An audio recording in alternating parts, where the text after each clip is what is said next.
নমস্কার সবাইকে, আমি অনন্যা চলে এসেছি ফাইনাল ডে। আজকে শাড়ি পেন্টিংয়ের হচ্ছে 5 নম্বর দিন এবং ফাইনাল ভিডিও। প্রায় 5 দিনের একটা যুদ্ধ শেষ হলো আমার।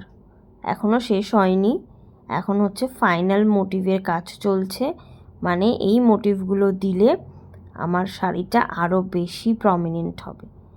তো এই চিন্তা ভাবনা নিয়ে তো কাজে বসেছি, কিন্তু ও মা, কাজ কিছুটা এগিয়ে একদম শেষের মুখে তখন আমার মনে হলো না, আঁচলটা তো একটু ফাঁকা ফাঁকা লাগছে।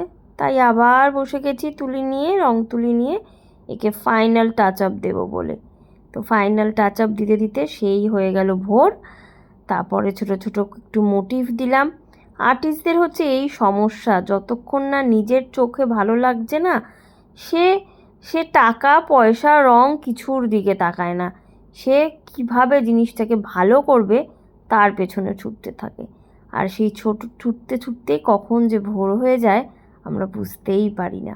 সম্পূর্ণ শাড়ির ফুল লুকটা নিয়ে কালকে আসছি, তাই সঙ্গে থেকো এবং চ্যানেলটা ফলো আর সাবস্ক্রাইব করতে কিন্তু ভুলো না।